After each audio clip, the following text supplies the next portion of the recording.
ఆరు అరకలు కట్టే పెద్ద రైతులు కూడా అరకటెద్దులమ్మి అరువుకిచ్చిరి పొలము. పేడ ఎరువు లేక భూమి సారం పోయి చూడ సక్కని నేల మూడు వారిపాయ్. తేమ ఉండు దగ్గిన భూముల్లో సీమ కంపలు మెరుగెరా. వయ్యారి బామొచ్చి వరి మల్లె మొలిసింది, లొట్ట పీసు చెట్లు గెట్టున వెరిగినవి. తరి పొలము దగ్గింది, బెరి కలము మిగిలింది, సెలకంత మొరమయ్యి గొలుకు గొలుకయ్యింది.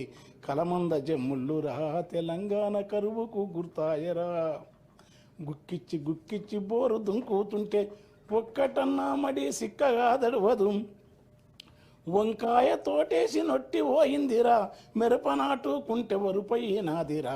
నాసుపచ్చని బావులా తెలంగాణ నా పరాళ్ళు దేలేరా. కంటె కానుపు కొరకు సస్తె బొంద కొరకు ఉలస పోయిన జనము వచ్చిపోతుంటారు. సావు పుట్టుకల మధ్య తప్పని పెళ్లికి ఇండ్ల సున్నాలేసి ఎగురంగ చేసేరు. పెళ్లి వెళ్ళిన నెలకురా ఇండ్లన్నీ పెంట కుప్పాలైతవి. దగ్గు దమ్ము టీబీ కక్కుడా బేదులతో 30 ఏళ్ళక ఈడ ముసలితనమొస్తాది. నెలకు 3కు పైగా పీనుగలు లేవంగా పల్లె చుట్టూ పాడే కట్టెలు బూడిదాయే. ఇల్లుళ్ళు శోకాలతో తెలంగాణ తెల్లారిపోతుందిరా. అలాంటి ఉద్యమాన్ని కేసీఆర్, జయశంకర్, కోదండరాం సార్ మొదలుకొని తెలంగాణ మహాసభ అవన్నీ ఇప్పుడున్న సార్ కూడా మంత్రి పదరాజు మనతో కలిసి పనిచేసినాడు. అనేక మంది కవులు. అది వచ్చిన తర్వాత ఆ రైతాంగం ఏ తీరుగా అంటే మొక్కొస్తుంది కాదు.